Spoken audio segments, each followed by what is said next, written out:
CT. Ravi ಅವರು ಹಿರಿಯ ರಾಜಕಾರಣಿಗಳು. ಮೋಸ್ಟ್ಲಿ ಯಾಕೆ ಅವ್ರು ಇಂಥ ಹೇಳಿಕೆ ಕೊಡ್ತಾರೋ ಗೊತ್ತಿಲ್ಲ.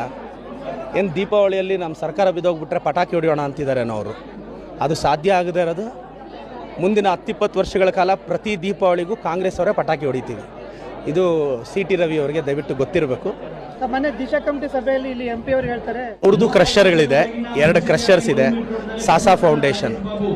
ಆ ಕ್ರಷರ್ಸು ಏನು ತೊಂದರೆ ಕೊಟ್ಟಿಲ್ವೇ? ಅವರು ರಾಜಾರೋಷವಾಗಿ ಕ್ರಷರ್ಸ್ ನಡೆಸ್ತಿದಾರಲ್ಲ, ಅವರು ಬೆಂಬಲಿಗರದೇ ಕ್ರಷರ್ಸ್ ಎಲ್ಲ ಇರೋದು. ಕ್ರಷರ್ಸಲ್ಲಿ ನಾವು ಅವ್ರನ್ನ ಮಟ್ಟ ಹಾಕಿದ್ದೀವಿ. ಎನ್ವಿರಾನ್ಮೆಂಟ್ ಕ್ಲಿಯರೆನ್ಸ್ ಇಲ್ಲ ಅಂತ ಎಷ್ಟೋ ಕ್ರಷರ್ಸ್ನ ನಾವು ನಿಲ್ಲಿಸಿದ್ದೀವಿ.